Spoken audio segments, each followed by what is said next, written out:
Hello everyone, welcome to the बटनेर IAS NCERT science series के अंदर हम 8th क्लास शुरुआत कर चुके हैं। 2 चैप्टर हमारे कंप्लीट हो गए हैं और आज हम शुरू करेंगे 3rd चैप्टर जिसका टाइटल है सिंथेटिक फाइबर्स एंड प्लास्टिक्स, जिसे हिंदी में आप कहते हैं संश्लेषित रेशे और प्लास्टिक। संश्लेषित रेशे क्या होते हैं? देखिए, संश्लेषण करना यानी कि मैन्युअली किसी चीज़ को बनाना। एक तो कुछ चीज़ें होती हैं जो नेचर में अपने आप प्रेजेंट होती हैं और कुछ चीज़ें होती हैं जिन्हें हम सिंथेसाइज करते हैं, जिन्हें हम बनाते हैं। तो इन्हीं सिंथेटिक फाइबर्स के बारे में, उनके कैरेक्टर्स के बारे में, उनके टाइप्स हैं, एडवांटेजेस हैं, डिसएडवांटेजेस हैं और साथ ही साथ प्लास्टिक और उसका हमारे एनवायरनमेंट पर क्या इफेक्ट होगा, इन सब चीज़ों के बारे में हम इस चैप्टर के अंदर डिस्कस करेंगे। तो चलिए, सबसे पहले हम बात करते हैं नेचुरल फाइबर्स की। तो नेचुरल फाइबर्स क्या होते हैं? देखिए, नेचुरल यानी कि जो नेचर में अपने आप से हमें मिलते हैं। तो हम ये पढ़ चुके हैं कि बहुत सारे फाइबर्स ऐसे हैं जो हमें नेचर से मिलते हैं, जैसे कॉटन है, जूट है, या वूल की हम बात करें जो हमें एनिमल से मिलती है। तो प्लांट्स और एनिमल्स, इन सोर्सेज से जो भी हमें फाइबर्स मिलते हैं उनको हम क्या कहेंगे? नेचुरल फाइबर्स कहेंगे। और वहीं जो हमें फाइबर्स पेट्रोकेमिकल से भी हम कह सकते हैं, देखिए जो इनकी केमिकल प्रोसेसिंग के थ्रू मिल रही है ना, तो वो हमें वो हमारे क्या कहलाएंगे? Synthetic fibres. तो सिंथेटिक फाइबर्स अगर हम देखें तो क्या है? Made by human beings. Synthetic fibres and plastic similar to natural fibres are made up of very large units. जैसे हम छोटी छोटी यूनिट्स को आपस में जब हम जोड़ देते हैं तो ये यूनिट्स क्या कहलाती हैं? पॉलीमर। तो ये जो चेन एक बन गई है, पॉलीमराइजेशन इसको हम कह देते हैं। क्या कह जाते हैं? पॉलीमराइजेशन। पॉलीमराइजेशन यानी कि बहुलकीकरण। ठीक है, हिंदी में आप इसे बहुलकीकरण कहते हैं। तो जब एक सिंगल यूनिट को जब हम आपस में जोड़ देते हैं और एक लंबी चेन बना देते हैं, इसी प्रोसेस को हम पॉलीमराइजेशन कहते हैं। और पॉलीमराइजेशन के थ्रू ही हम सिंथेटिक फाइबर्स या प्लास्टिक को बनाते हैं। तो यहाँ ये जो सिंगल यूनिट की हम बात कर रहे हैं, ये सपोज ये एक सिंगल यूनिट है, ये एक सिंगल यूनिट है, ये तीसरी सिंगल यूनिट है, तो इनको हम क्या कहते हैं? मोनोमर्स। क्या कहते हैं? मोनोमर्स। जो सिंगल यूनिट है उन्हें हम क्या कहेंगे? मोनोमर्स। और जब ये सिंगल यूनिट्स आपस में जुड़ जाती हैं आपस में, तो हम इन्हें क्या कह देते हैं? पॉलीमर्स। क्लियर? तो लार्जर यूनिट्स है उन्हें हम कह रहे हैं पॉलीमर्स, और जो स्मॉलर यूनिट्स हैं उन्हें हम क्या कह रहे हैं? मोनोमर्स। यानी कि मोनोमर्स के पॉलीमराइजेशन से ही जो पॉलीमर्स बन जाते हैं वो अलग अलग तरह के होते हैं, जिन्हें हम सिंथेटिक फाइबर्स कहते हैं। अभी यहाँ पर हमने एक टर्म पढ़ी, पेट्रोकेमिकल्स। तो पेट्रोकेमिकल्स क्या होते हैं?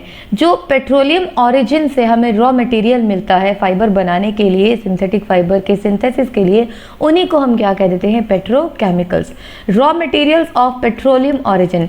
जैसे हम कॉटन की बात करते हैं, कॉटन का स्टफ हम देखते हैं, सूती कपड़ा हम इसे कहते हैं ना, तो ये हमें कहाँ से मिलता है? कपास से मिलता है। जूट की हम बात करते हैं, वो हमें कहाँ मिलता है? जैसे पटसन हम कहते हैं ना। वूल की हम बात करते हैं, हमें कहाँ से मिलता है? एनिमल की हेयर्स से हमें मिलता है, तो वो रॉ मटेरियल है। इसी तरीके से जो सिंथेटिक फाइबर्स हैं उनके लिए जो रॉ मटेरियल हमें मिलेगा वो कहाँ से मिलेगा? पेट्रोलियम के जो अलग अलग प्रोडक्ट्स आएंगे बीच में हमारे पास में, उनसे हमें ये मिलेंगे। तो उन्हीं रॉ मटेरियल को हम क्या कह देते हैं? पेट्रोकेमिकल्स। अब जो सिंथेटिक फाइबर्स हैं उनकी बहुत वैरायटी हमारे पास होती है, चाहे हम अपने डेली रूटीन के अंदर देखें, इंडस्ट्रियल यूज़ हम देखें, हाईली स्पेशलाइज्ड यूज़ अगर हम देखें, जैसे एयरक्राफ्ट्स के अंदर, शिप्स के अंदर, स्पेस क्राफ्ट्स के अंदर, हेल्थ केयर के अंदर, तो हर जगह आज हम सिंथेटिक फाइबर्स को यूज़ कर रहे हैं, क्योंकि इनके जो यूजेज़ हैं, जो उनकी क्वालिटीज़ हैं, वो बहुत ज़्यादा हैं और हम इनको ज़्यादा से ज़्यादा यूज़ कर रहे हैं। तो इन प्रॉपर्टीज़ के बेस पर या जो केमिकल्स इनके अंदर यूज़ किए जाती हैं, इनके बेस पर जो सिंथेटिक फाइबर्स है वो अलग अलग तरह के होते हैं। जैसे आपने नाम सुना होगा, रेयॉन है, नायलॉन है, पॉलिएस्टर है, एक्रेलिक है। तो ये सब अलग अलग टाइप्स होते हैं। किस बेस पर हम बात कर रहे हैं? जो उनका रॉ मटेरियल यूज़ किया गया है, जो केमिकल उनको बनाने के लिए यूज़ किया गया है, उनके बेस पर ही जो फाइबर्स हैं, सिंथेटिक फाइबर्स अलग अलग तरह के होते हैं। तो चलिए अब हम कुछ सिंथेटिक फाइबर्स को एक एक करके बात करते हैं। तो जैसे हमारा सबसे पहले हम बात करते हैं रेयॉन की। ठीक है, रेयॉन क्या है? ये मैन मेड फाइबर है, obtain from a natural source called wood pulp. It can be dyed in wide variety of colors. Rayon is mixed with cotton to make bed sheets और mixed with wool to make carpets. यानी कि जो rayon है इसका raw material, अभी जैसा हमने पढ़ा कि जितने भी सिंथेटिक फाइबर्स हैं वो हमारे किससे मिल रहे हैं, पेट्रोकेमिकल से। लेकिन रेयॉन एक ऐसा फाइबर है जिसका रॉ मटेरियल का सोर्स क्या है, नेचुरल ही है, वुड पल्प से वो बना जा रहा है। तो हम इसको कंप्लीटली सिंथेटिक फाइबर हम इसे नहीं कह सकते, क्योंकि ये नेचुरल रॉ मटेरियल से बना हुआ है, ठीक है। और साथ ही हम इसको क्या कहते हैं, आर्टिफिशियल सिल्क कहते हैं। क्यों कहते हैं, देखिए जब चाइना ने सिल्क की डिस्कवरी की थी, बहुत लंबे समय तक इसको एक सीक्रेट बना के रखा था, और जो सिल्क की क्वालिटीज़ थी इसने बहुत फैसिनेट किया था दुनिया को। इसकी जो शाइनिंग है, लश्चर है, इसकी क्वालिटी है, तो बहुत ज़्यादा लोग इसकी तरफ फैसिनेट हुए थे, आकर्षित हुए थे। तो उन्होंने इस सिल्क को आर्टिफिशियली बनाने का काम शुरू कर दिया, यानी कि अलग अलग तरीके अपनाए कि इस सिल्क को किसी तरीके से दुनिया के बाकी हिस्से जो हैं वो भी बना सके। तो उन्हीं अटेम्प्ट्स में जो था हमारे पास क्या आ गया, रेयॉन आ गया, ठीक है। तो इसीलिए हम इसको क्या कह देते हैं, आर्टिफिशियल सिल्क कह देते हैं, क्योंकि इसकी जो कुछ क्वालिटीज़ हैं वो सिल्क से मिलती जुलती होती है। जैसे देखने में शाइनी होता है, लाइट वेट होता है, तो ये कुछ क्वालिटीज़ हैं जो सिल्क से मिलती हैं, इसीलिए इसको आर्टिफिशियल सिल्क भी कहा जाता है, ठीक है। तो अब हम इसकी जो प्रोडक्शन की बात करें कि कैसे बनता है, तो इसका प्रोसीजर है पूरा, जैसे हमने कहा कि वुड पल्प से बन रहा है ना, तो प्योर कॉटन या वुड सेल्यूलोज हम जिसे कह रहे हैं ना, किससे बन रहा है, प्योर कॉटन या वुड पल्प या वुड सेल्यूलोज, ठीक है। तो इसको हमने लिया वुड पल्प का या वुड, इसके अंदर सेल्यूलोज होती है, और इसी को हम क्या करते हैं, सबसे पहले जो कास्टिक सोडा का सॉल्यूशन होता है उसमें हम इसको डिप कर देते हैं, ठीक है। इस वुड पल्प को किसमें, कास्टिक सोडा के अंदर 3 से 4 घंटों के लिए कास्टिक सोडा के अंदर इस वुड पल्प को सोक कर दिया जाता है, भिगो के रख दिया जाता है। और अब यहाँ से कुछ देर बाद 3-4 घंटों के बाद इस वुड पल्प को फिर यहाँ से निकाला जाएगा, और अब इसको किस में भेज दिया जाएगा, इसको डाला जाएगा अब कार्बन डाई सल्फाइड के अंदर, ठीक है, कार्बन डाई सल्फाइड में मिक्स कर दिया जाएगा इसको। अब जब ये कार्बन डाई सल्फाइड में मिक्स कर दिया गया है तो इसके टेक्सचर में जो है कुछ चेंजेस आते हैं, और यहाँ अब हम इसे क्या कह देते हैं, हम इसे एक अलग नाम से अब इसको नाम देते हैं सेल्यूलोज ज़ैंथेट। क्या कह देते हैं, सेल्यूलोज ज़ैंथेट, ठीक है। चलिए, अब ये जो सेल्यूलोज ज़ैंथेट होता है ये इसको हम क्या करते हैं, फिर से हम इसको कास्टिक सोडा के अंदर डालते हैं, फिर से कास्टिक सोडा इसके साथ मिक्स किया जाता है, किसको, सेल्यूलोज ज़ैंथेट को। अब सेल्यूलोज ज़ैंथेट जो है वो क्या बन जाता है, अब जो हमारे पास सॉल्यूशन आता है उसको हम क्या कह देते हैं, विस्कोस सॉल्यूशन। क्या कहते हैं, विस्कोस। ध्यान रखिएगा, इंपॉर्टेंट है, बहुत बार पूछा जाता है ये, विस्कोस सॉल्यूशन, ठीक है। अब जो ये विस्कोस सॉल्यूशन बन गया है, अब इसको फिर से हम किस में डाल देते हैं, इसके अंदर जो भी इम्प्योरिटीज़ हैं इनको दूर कर दिया जाता है, और फिर डाइल्यूट सल्फ्यूरिक एसिड के अंदर इसे भेजा जाता है, डाइल्यूट सल्फ्यूरिक एसिड, ठीक है। और यहाँ से इसको स्पिनर के अंदर भेजकर जो स्पूल्स होते हैं उसके अंदर इसके जो फाइबर हैं, पतले पतले जो फिलामेंट्स हैं, लंबे फिलामेंट्स हैं इसके, वो गेन कर लिए जाते हैं। That means the filament is then wound on a spool. Clear. तो यहाँ से हमें क्या मिल जाता है, जो आगे हमें मिलेगा वो क्या कहलाएगा, रेयॉन के फाइबर्स हमें मिल जाएंगे। क्लियर। एक बार फिर से देख लेते हैं। सबसे पहले क्या किया जाता है, प्योर कॉटन या वुड पल्प जो है इसको कास्टिक सोडा के अंदर मिक्स किया जाता है, डिप किया जाता है, भिगो के रखा जाता है 3 से 4 घंटों के लिए।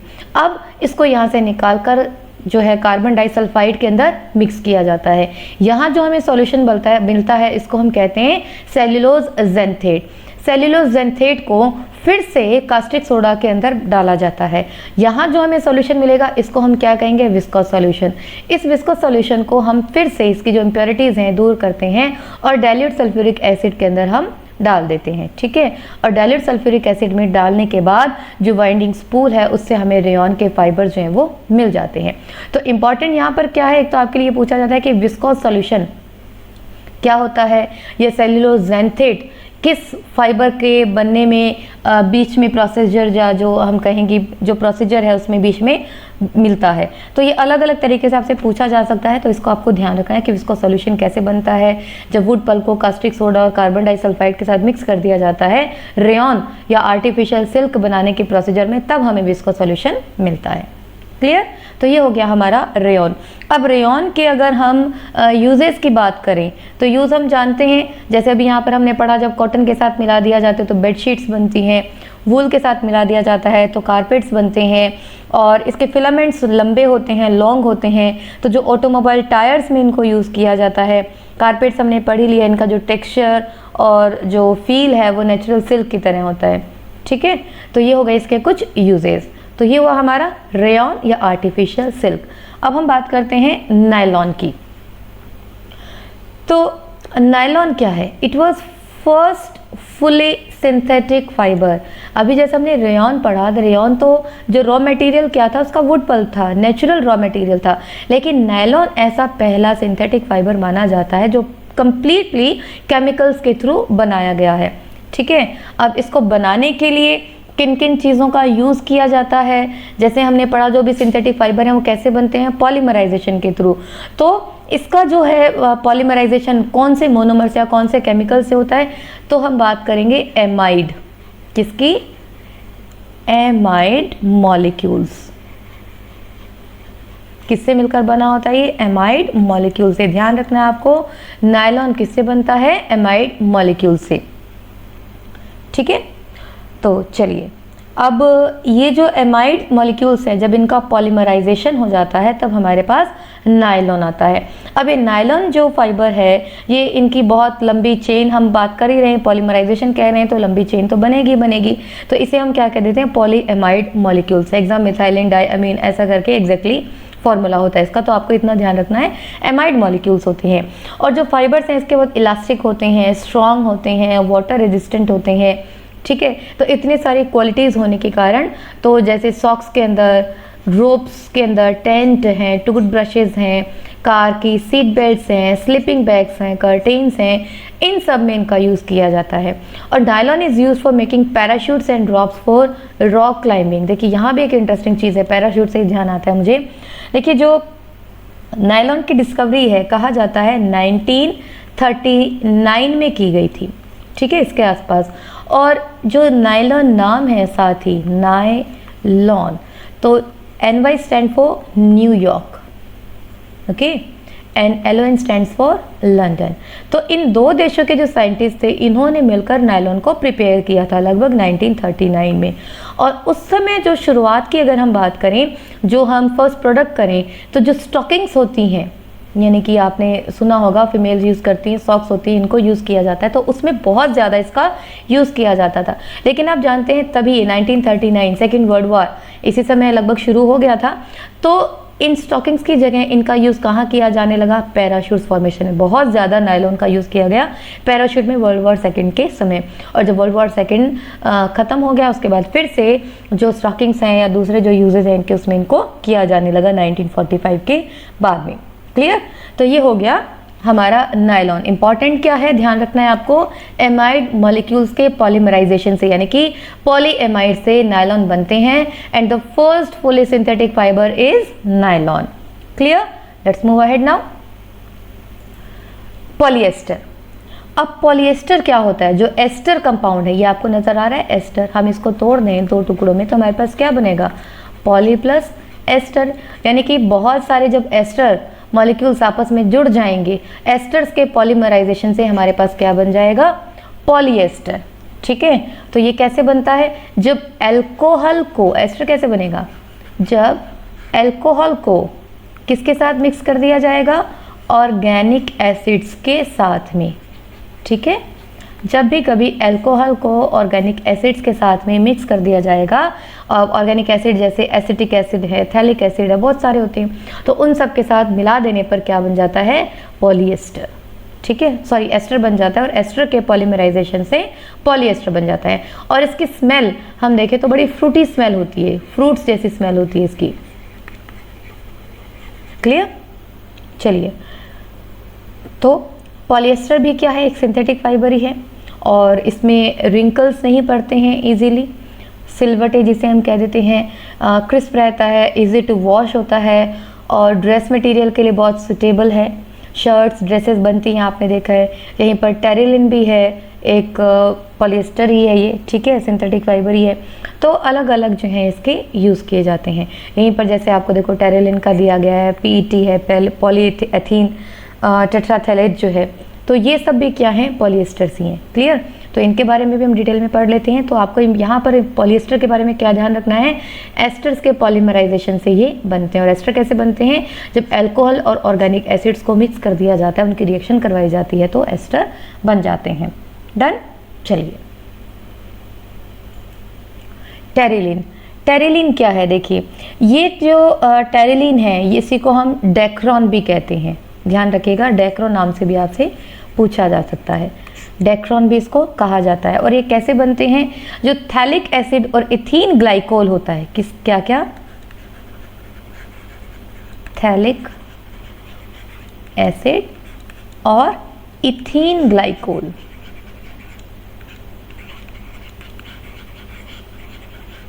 ओके, थैलिक एसिड और इथीन ग्लाइकोल के पॉलीमराइजेशन से क्या बन जाता है, टेरिलीन बनता है। इसको टेरीन भी आप नाम सुनेंगे, यहाँ पर मैं लिख देती हूँ आपके लिए, इसी का नाम आप टेरीन भी सुन सकते हैं, डेक्रोन भी सुन सकते हैं, तो तीनों एक ही चीज़ है। तो थैलिक एसिड और एथिन ग्लाइकोल के मिला देने से क्या बन जाता है हमारे पास, टेरिलीन बन जाता है। और अगर हम देखें क्वालिटीज़ की, अगर हम बात करें, इसके फाइबर्स जो है बहुत अच्छे होते हैं। और प्रॉपर्टीज़ की अगर हम बात करें तो ये नायलॉन से सुपीरियर क्वालिटीज़ इसकी होती हैं। और यूजेस अगर हम देखें तो फैब्रिक्स हो गया, ड्रेस मटेरियल हो गया, वहाँ हम इसको यूज़ करते हैं। जैसे कॉटन के साथ हमने इसको मिलाया, पॉलीकोट, इसी तरीके से टेरिकोट हो जाता है, पॉलीवूल है, और इसी तरीके से टेरिकोट है ना। जैसे कॉटन के साथ मिला दिया तो टेरिकोट, वूल के साथ मिला दिया तो टेरी वूल। क्लियर? तो ये जो हैं अच्छे फाइबर माने जाते हैं। फायर हाउसेस बनाने के लिए, जो कन्वेयर बेल्ट्स हैं इनके बनाने के लिए, जो सेलिंग बोट्स में सेल्स होती हैं, इन सब में इनका यूज़ किया जाता है। ठीक है, तो ये हुआ हमारा टेरिलिन, टेरिन या डेक्रन। पॉलीइथीन टेरिथिलेट, पॉलीइथीन टेरिथिलेट जिसे हम पीईटी भी कहते हैं। ठीक है, पीईटी बहुत ही फैमिलियर फॉर्म है पॉलिएस्टर की। जो भी हमारी बॉटल्स हैं, बर्तन हैं, फिल्म्स होती हैं, वायर्स होते हैं, और भी बहुत सारे यूजफुल प्रोडक्ट्स हैं, वहाँ पर इनको यूज़ किया जाता है। बनता कैसे है ये, एथीन टेट्राथैलेट, किससे, एथीन टेट्राथैलेट,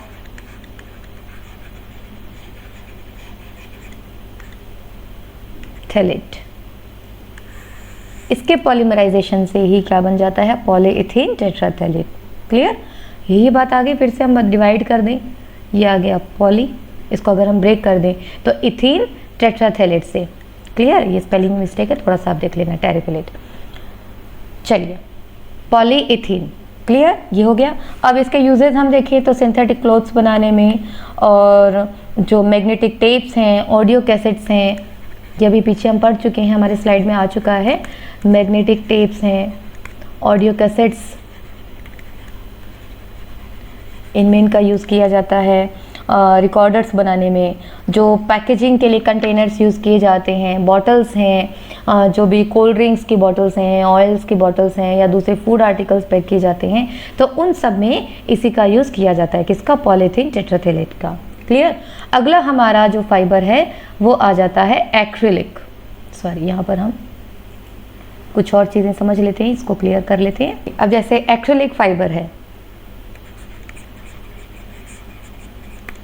ओके, एक्रिलिक है, जिसे एक्रिलॉन भी कहा जाता है, एक्रिलॉन या ऑरलॉन भी इसे कहा जाता है। तो ये एक ही चीज़ के नाम है।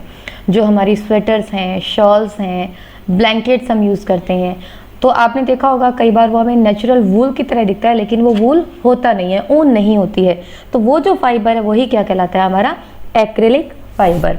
ठीक है, जो ऊन के जैसा दिखाई देता है। तो ये मिलता कहाँ से, वही जैसे ही नाम बता रहा है हमें, एक्रिलिक जो मॉलिक्यूल है एक्रिलिक फाइबर से हमें मिलता है। पॉलीमराइजेशन ऑफ एक्रिलोनाइट्राइड, किसके पॉलीमराइजेशन से मिलता है हमें, एक्रिलोनाइट्राइड। ध्यान रखिएगा, जो इसमें केमिकल यूज हो रहा है, मेन इंपॉर्टेंट आपको वही ध्यान रखना है, एक्रिलोनाइट्राइड। एक्रिलोनाइट्राइड के पॉलीमराइजेशन से हमें एक्रिलिक मिलता है। क्लियर? ये भी एक पेट्रोकेमिकल ही है। और ये जो फाइबर्स होते हैं इसके बने हुए लाइट होते हैं, सॉफ्ट होते हैं और रेजिस्टेंट टू विदरिंग होते हैं, और इसलिए हम इनका यूज़ स्वेटर बनाने में, शॉल्स में, ब्लैंकेट्स में, इन सब में यूज़ किया जाता है। क्लियर। और अगला जो हमारा फाइबर है वो है कोरोसील। कोरोसील, कोरोसील क्या है? ये विनाइल क्लोराइड से हमें मिलता है। विनाइल क्लोराइड, अभी आप आगे पढ़ेंगे पीवीसी, वहाँ पे भी पॉलीविनाइल क्लोराइड आएगा। तो ये विनाइल क्लोराइड से बनने वाला फाइबर है जिसे हम कोरोसील कहते हैं। ये भी वाटरप्रूफ है, एयर प्रूफ है, और जो कपड़ों की कोटिंग के लिए, जैसे सिल्क है उसकी कोटिंग के लिए, रेयॉन और कॉटन को वाटरप्रूफ बनाने के लिए, इन सब के लिए, या jैसे हम रेनी डेज़ में हम बनाते हैं, या बाथरूम के कर्टेन्स होते हैं, आपने देखा होगा कुछ स्टफ़ होते हैं वो वाटरप्रूफ होते हैं, तो उन सब के लिए इसका कोरोसील का ही यूज़ किया जाता है। ठीक है, तो ये हो गई हमारे सिंथेटिक फाइबर्स। अब हमें इनके एडवांटेजेस पता है, इनकी लश्कर बहुत अच्छी होती है और last longer as compared to natural fibres, यानी कि बहुत लंबे समय तक चलते हैं, श्रिंक नहीं होते हैं, जल्दी सूखते हैं, प्रेस करने की, आयरन करने की हमें ज़रूरत नहीं पड़ती है, और नेचुरल फाइबर से अगर हम कॉस्ट की बात करें तो सस्ते भी हमें पड़ते हैं। लेकिन वहीं इनके कुछ डिसएडवांटेजेस भी हैं, जैसे इजीली मेल्ट हो जाते हैं, जल जाते हैं, स्टिकी होते हैं जैसे ही टेम्परेचर बढ़ जाता है ना, और इसलिए हमेशा जलने का डर रहता है कि स्किन के स्टिक हो जाते हैं। जैसे दिवाली पे आपको कहा जाता है कि हमें जो है सिंथेटिक कपड़े नहीं पहनने चाहिए, तो वो इसलिए कहा जाता है क्योंकि स्टिकी होते हैं, चिपक जाते हैं और इलेक्ट्रिकली चार्ज हो जाते हैं। ड्राई वेदर के अंदर आपने कई बार देखा होगा जो हमारे कपड़ों में से स्पार्क्स निकलती है कई बार ड्राई वेदर के अंदर, वो क्या करती है, अगर वो स्पार्किंग ज़्यादा होगी तो क्या होगा, इलेक्ट्रिकल चार्ज जो इसके अंदर है वो स्किन प्रॉब्लम्स जनरेट करेगा। तो स्किन की प्रॉब्लम्स जो हैं तरह तरह की हो जाती हैं। और जैसे कॉटन के कपड़े हम बात करते हैं, नेचुरल फाइबर्स की हम बात करते हैं, ये हमारी बॉडी से स्वेटिंग को एब्जॉर्ब कर लेते हैं, पसीने को सोख लेते हैं। लेकिन सिंथेटिक फाइबर गर्मियों में या रेनी सीजन में इसीलिए हमें अनकम्फर्टेबल लगते हैं। ठीक है, हालांकि अब इसके साथ जैसे कॉटन मिलाकर इस तो अलग अलग इनका जो है चेंज किया जा रहा है, ब्लेंड किया जा रहा है इस कमी को दूर करने के लिए। और सबसे बड़ी जो प्रॉब्लम है ये क्या है, बायोडिग्रेडेबल नहीं है। बायोडिग्रेडेबल मीन्स कि ये एनवायरनमेंट में अपने आप से ख़त्म नहीं होते हैं, इनको डिग्रेड करना बहुत ज़्यादा मुश्किल होता है, तो एनवायरमेंटल इशू क्रिएट हो जाते हैं। क्लियर, तो ये हो गया हमारा सिंथेटिक फाइबर। अब हम बात करते हैं प्लास्टिक्स की। देखिए प्लास्टिक्स क्या होते हैं, जैसा कि हमने सिंथेटिक फाइबर की बात की, इसी तरीके से जो प्लास्टिक्स हैं वो भी अरेंजमेंट्स में हमें मिलते हैं, या तो लीनियर अरेंजमेंट होगा या क्रॉस लिंक्ड होगा। जैसे मैं मोनोमर्स की बात पढ़ी तो लीनियर अरेंजमेंट तो जैसे इस तरीके से हो जाएगा, एक चेन की फॉर्म में, ऐसे लंबी चेन है ना, और क्रॉस लिंक्ड मतलब इस तरीके से भी बन सकता है, ये क्रॉस लिंक हो गया। तो किसी भी फॉर्मेट में ये जो हमें मिल सकते हैं। क्लियर, तो ये है इनका अरेंजमेंट। अब प्लास्टिक क्या हो सकते हैं, इनको हम इजीली किसी भी शेप में मोल्ड कर सकते हैं। जैसे आपने चेयर देखी है ना, बकेट्स देखी हैं, मग है, कंटेनर्स हैं, हमारे घरों में हम यूज़ करते हैं, अपने डेली रूटीन में बहुत सारा प्लास्टिक हम यूज़ करते हैं, इन सबकी अलग अलग शेप है। इसका मतलब इनको हम इजीली किसी भी शेप में मोल्ड कर सकते हैं। इनको रिसाइकल किया जा सकता है, रीयूज़ किया जा सकता है, अलग अलग कलर्स के हमें मिलते हैं, शीट्स में इनको रोल किया जा सकता है, वायर्स के अंदर इनको कन्वर्ट किया जा सकता है। तो इतनी सारी क्वालिटीज़ हैं इनकी कि ये हमारे डेली यूज़ का एक हिस्सा बन गए हैं। ठीक है, अब प्लास्टिक्स जो हैं इनको हम दो टाइप्स में डिवाइड कर लेते हैं, thermoplastic and thermosetting plastic. Thermoplastic क्या होते हैं, ऐसे प्लास्टिक जिनको गर्म करने पर इजीली डिफॉर्म किया जा सकता है, वो क्या कहलाते हैं, थर्मोप्लास्टिक। यानी कि उनकी शेप चेंज कर ली जाती है, अगर उन्हें हम गर्म करें वो मेल्ट हो जाते हैं और फिर एक नई शेप उनको दी जाती है, बेंड किया जा सकता है। तो ऐसे प्लास्टिक्स को हम क्या कहते हैं, थर्मोप्लास्टिक। जैसे पॉलीथीन है या पीवीसी, अभी आपको मैंने पढ़ाया था विनाइल क्लोराइड, तो यही पॉलीविनाइल क्लोराइड। क्लियर, तो जैसे टॉयज़ हम देखते हैं, कॉम है, कार के ग्रिल्स होती हैं, अलग अलग कंटेनर्स होते हैं, इनको हम जब हीट कर लेते हैं तो दोबारा से इनको रीयूज़ किया जा सकता है या इनकी शेप को चेंज भी किया जा सकता है। ठीक ठीक है, वो कौन से प्लास्टिक हो गए, थर्मोप्लास्टिक। वहीं थर्मोसेटिंग प्लास्टिक जस्ट इसके अपोजिट हो जाएंगे, जिनको हीट करने पर, गर्म करने पर इनको मोल्ड नहीं किया जा सकता। इन्होंने जो एक फिक्स शेप अपनी गेन कर ली वही शेप इनकी रहेगी, वो चेंज नहीं होगी। थर्मोसेटिंग, सेट हो गए वो एक ही शेप में, उनकी सेटिंग हो गई, बार बार अब कोई चेंज उनके अंदर नहीं किया जा सकता। जैसे आपने देखा होगा बर्तनों के हैंडल्स होते हैं हमारे, क्या उन्हें गर्म करके हम किसी पिघाल सकते हैं, नहीं पिघल सकते। स्विचेस होते हैं हमारे घरों में, हम यूज़ करते हैं, क्या उनको हम गर्म करके मेल्ट कर सकते हैं, नहीं हो सकते, वो टूट जाते हैं ना। या अलग अलग फ्लोर की टाइल्स होती हैं, मेलामाइन को हम यूज़ करते हैं, किचन वेयर में हम इनको यूज़ करते हैं, तो इनको हम गर्म करके मोल्ड नहीं कर सकते, इनकी शेप को चेंज हम नहीं कर सकते। तो वो प्लास्टिक्स हमारे क्या कहलाते हैं, थर्मोसेटिंग। तो थर्मोप्लास्टिक एंड थर्मोसेटिंग प्लास्टिक से अब आपको ध्यान रखना होगा। जैसे एग्जाम्पल देकर के आपसे पूछा जा सकता है which one is thermoplastic and which one is thermosetting plastic. अब हम बात करेंगे कुछ कॉमन प्लास्टिक्स की जो हमारे डेली यूज़ में आते हैं। जैसे सबसे पहले पॉलीथीन है ना, मोस्ट कॉमनली यूज्ड। पॉलीथीन का बहिष्कार करो, लेकिन हम नहीं करते हैं पॉलीथीन। तो वही आपको, जैसे मैं इसको ब्रेक कर दूं तो क्या बन जाएगा, पॉलीइथीन।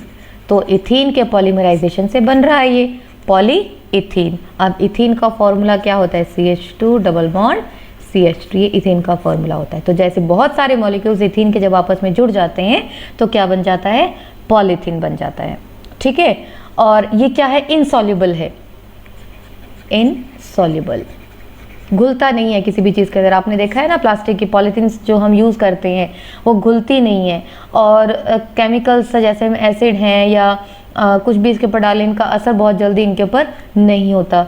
तो ये दूसरा क्या है, नॉन बायोडिग्रेडेबल है, नॉन बायोडिग्रेडेबल, यानी कि नेचर में अपने आप से डिग्रेड नहीं होते हैं ये, ठीक। पॉलीथीन आपने देखा होगा खड्डों में से जैसे कई बार खुदाई करते तो पॉलीथीन के टुकड़े एज इट इज़ हमें निकल कर दिखाई देते हैं, तो ये बायोडिग्रेड नहीं होते हैं। इनके यूजेस अगर हम देखें तो कैरी बैग्स के यूज़ हम करते हैं, एडहेसिव टेप्स हम बनाते हैं, और जैसे जो भी आयरन है या कॉपर है इनके ऊपर एंटी कोरोजन कोटिंग, यानी कि कोरोजन से बचाने के लिए, इनको ख़राब होने से बचाने के लिए इनके ऊपर इनकी पॉलीथीन की कोटिंग कर दी जाती है। इंसुलेशन के लिए जो वायर्स होते हैं, आपने देखा है वायर के ऊपर रबर चढ़ा होता है, वो पॉलीथीन ही होता है, ठीक है। तो उसको इंसुलेट करने के लिए बनाया जाता है।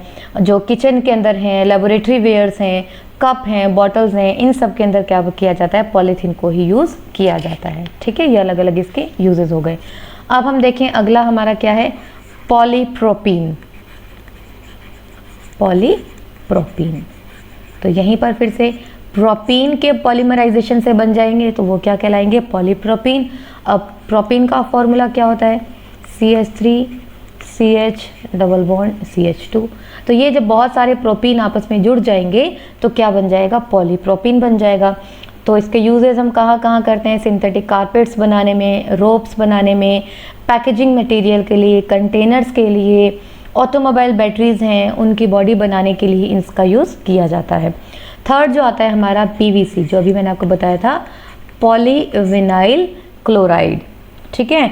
तो विनाइल क्लोराइड के पॉलीमराइजेशन से पॉलीविनाइल क्लोराइड बन जाता है, ठीक है, vinyl chloride, clear, polymerisation of vinyl chloride. तो जूतों के जो सोल होते हैं उनके लिए PVC का यूज़ किया जाता है, हैंड बैग्स में यूज़ किया जाता है, रेन कोट्स में यूज़ किया जाता है, जो वाटर पाइप है, वाटर टैंक्स हैं, सैनिटरी फिटिंग्स होती हैं, इनके लिए यूज़ किया जाता है। और आजकल जो फ्लोरिंग, डेकोरेटिव फ्लोरिंग होती है उसमें भी विनाइल क्लोराइड का यूज़ किया जाता है। और जो इलेक्ट्रिक वायर्स हैं उनके लिए सुपीरियर इंसुलेशन के लिए PVC का यूज़ किया जाता है। ग्रामोफोन रिकॉर्ड्स है जो, वहाँ भी क्या किया जाता है, PVC का यूज़ किया जाता है। इसके बाद हम देखें टेफ्लॉन है, टेफ्लॉन। तो टेफ्लॉन जिसको हम कहेंगे पॉली टेट्रा फ्लोरोएथीन, पॉली टेट्रा फ्लोरोएथीन, ठीक है। तो टेट्रा फ्लोरोएथीन के पॉलीमराइजेशन से क्या बन जाएगा हमारे पास, पॉलीटेट्राफ्लोरोथीन, जिसे शॉर्ट में हम इसको टेफ्लॉन भी कहते हैं। और हीट और केमिकल से अनअफेक्टेड रहता है, रेजिस्टेंट है ये। यूजेस अगर हम इसके देखें तो लुब्रिकेंट के तौर पर, और मशीनों में जहाँ पर इजीली ऑयल अप्लाई नहीं किया जा सकता वहाँ उन पार्ट्स के लिए टेफ्लॉन का यूज़ किया जाता है, क्योंकि ये क्या है, लुब्रिकेंट के तौर पर इसका हम यूज़ करते हैं। एंटी स्टिकी प्रॉपर्टीज़ है, यानी कि चिपकता नहीं है। तो जो भी फ्राइंग यूटेंसिल्स हम यूज़ करते हैं, फ्राइंग पैन्स हम यूज़ करते हैं, कढ़ाई हम यूज़ करते हैं, तो उस पर खाना जो है वो चिपके ना, जिसे आप नॉन स्टिकी कहते हैं ना, नॉन स्टिकी बर्तन, तो वो किसके बने होते हैं, टेफ्लॉन की कोटिंग ही उनके ऊपर की जाती है। तो जो हमारे फ्राइंग पैन्स हैं, बेकिंग के लिए है, उन सब के लिए यूज़ किया जाता है। नेक्स्ट हमारा आ जाता है पॉलीस्टाइरीन।